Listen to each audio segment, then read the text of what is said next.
Hey, Eagle fans, I'm Thomas Mott. Welcome into Philadelphia Eagles Now. Today, let's go ahead and update our 53-man final roster projection here on the channel. We did this about, a month ago. It was like way before the start of preseason, or at least training camp. And so now with preseason looming, we're getting very close to that. And we've had a couple of practices here with pads on as well. Let's dive into my updated roster projection. Keeping in mind that things can change, right? We'll do a final breakdown when this is actually official in late August, but still, this is my best guess projection right now for our Philadelphia Eagles final roster prediction. As I mentioned, pad practices have begun. Things are starting to get a lot very interesting. Injuries here and there, but I think relatively Philadelphia's been safe and healthy so far over the first about week and a half. First preseason game, it's like, 8 days away, and so let's jump into, the quarterback position. We'll work our way down the rest of the lineups. This is a tough one.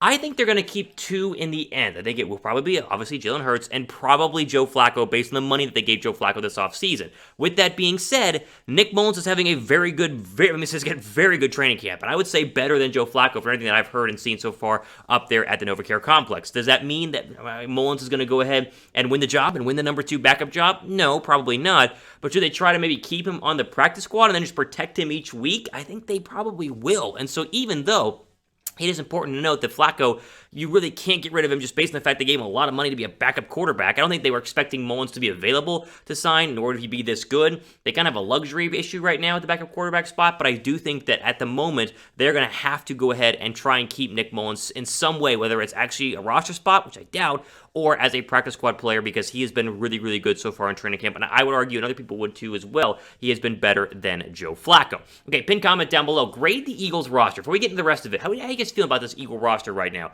A, B, C, D, or F? I think, listen, you guys know I like this roster. I'm like a B+ right now. I really like the additions that they've made. I think it's a very darn good roster. Give me your thoughts in the pin comment down below in the comment section.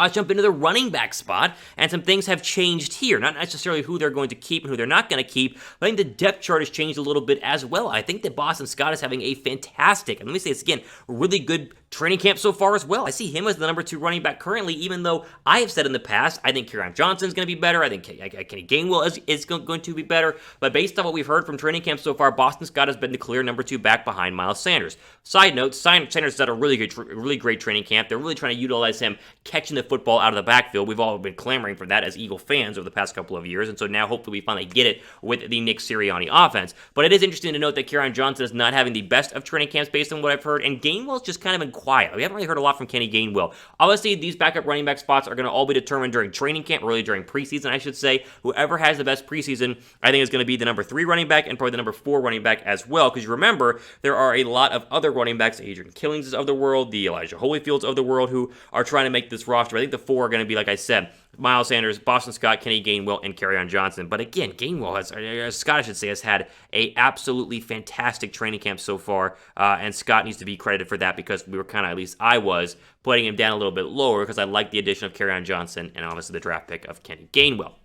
Here's a good question. Will the Eagles have a 1,000-yard rusher this year? They haven't had a 1,000-yard rusher. They have had 1,000-yard rushers in the past, but recently they've not been a good rushing football team. Do you guys think the Eagles have a 1,000-yard rusher this year? Type Y down below for yes. Type N down below for no. I think they will. Obviously the only one that has a chance to do that is going to be Miles Sanders. If he stays healthy, I think they run the football enough. I think he can be a 1,000-yard rusher. Okay, before we get into the wide receivers, I know DeVonta Smith is dealing with an injury right now, although he's been out on the practice field working on the side, so he's been looking pretty darn good. Pick up his official number 6 Nike jersey right now at chatsports.com/DeVonta. The link is down below me and also in the description box as well. Smith, regardless of the injury, is going to have a great year. I think we're all predicting he's going to be fantastic. Pick up the official, not the knockoff overseas stuff, the official Nike DeVonta Smith jersey right now by going to chatsports.com/DeVonta. Black, green, white, men's, women's, kids, whatever size color you want, you pick it up right now at our link.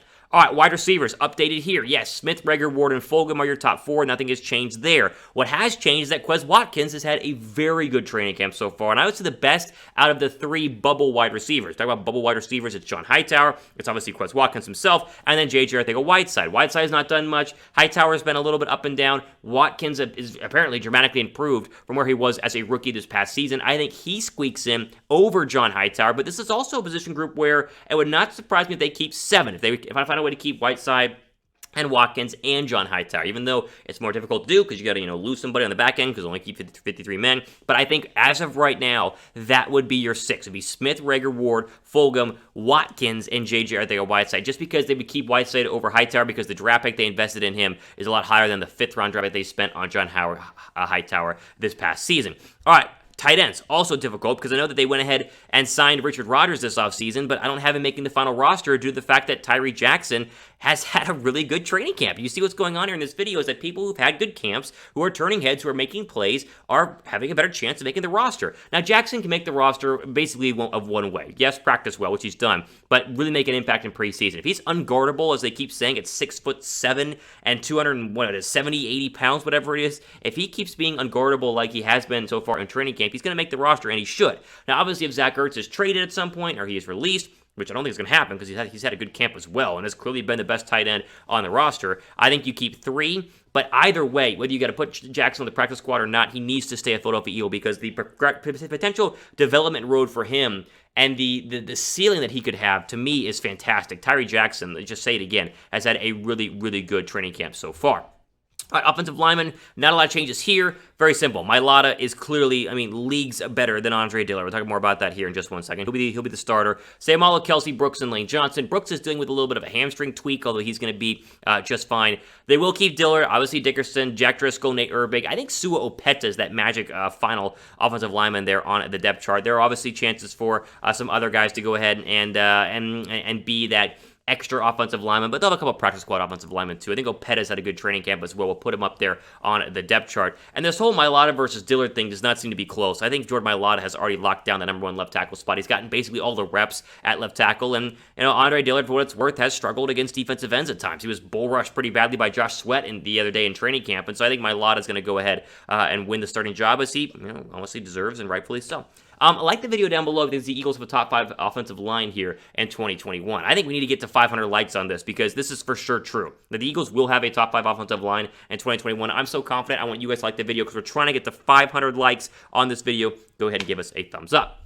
All right, pass rushers, not a lot of change here. Graham, Kerryon, Sweat, Barnett, and then Teron Jackson. Obviously, the rookie, I think, is going to go ahead and make the roster. Ryan Kerrigan's dealing with a kind of a hand issue right now. It's not a big deal, but he's kind of limited in what he's able to do. Got a big wrap on the hand due to an injury a couple of days ago, but no real changes here. Sweat's had a great training camp. I think he's had a better training camp than Derek Barnett, but they're both going to make the roster, so not a big change overall. D tackles, there's no change here. Cox, Ridgeway, Hargrave, Williams, Marlin, it's self-explanatory. These are the defensive tackles. These are the guys who are going to go ahead and make the final roster. You got to keep 5 of them because all 5 are impactful players who can give you some, good rotational play as well as the D tackle. Obviously not named Hargrave or Fletcher Cox. Linebackers, we're going to go ahead and keep Jacoby Stevens in this official, depth chart, even though he wasn't there in the initial one. I think he's had a pretty darn good training camp. Good interception of Jalen Hurts yesterday in practice. Wilson, TJ Edwards, and Singleton will be your starters. Bradley and Davion Taylor are going to be the backups alongside Jacoby Stevens, in my opinion.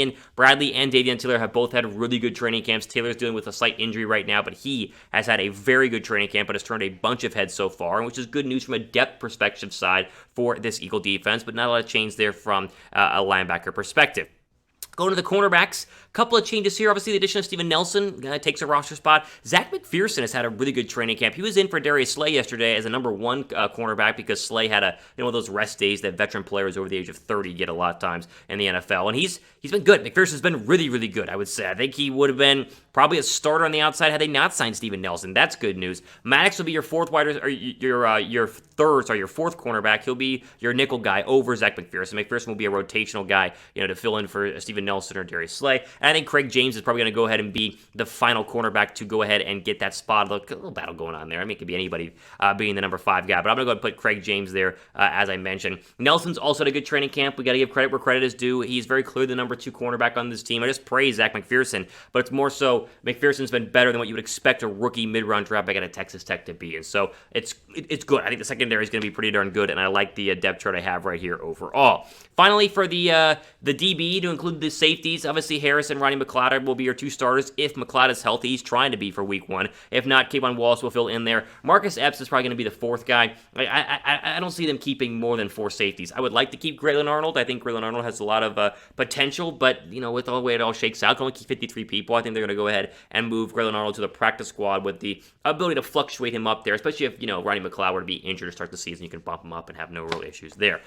Special teams, very simple. It's the 3 that were always going to be there. As Jake Elliott's had a good preseason. I've known that so far, and that's good news. Nick Sirianni was wearing a Jake Elliott kicking t-shirt, I think, a couple days ago, which is good to see. So he shows some support there for Jake Elliott. But your 3 special teamers are going to be what they are because there's no real competition or changes there at all.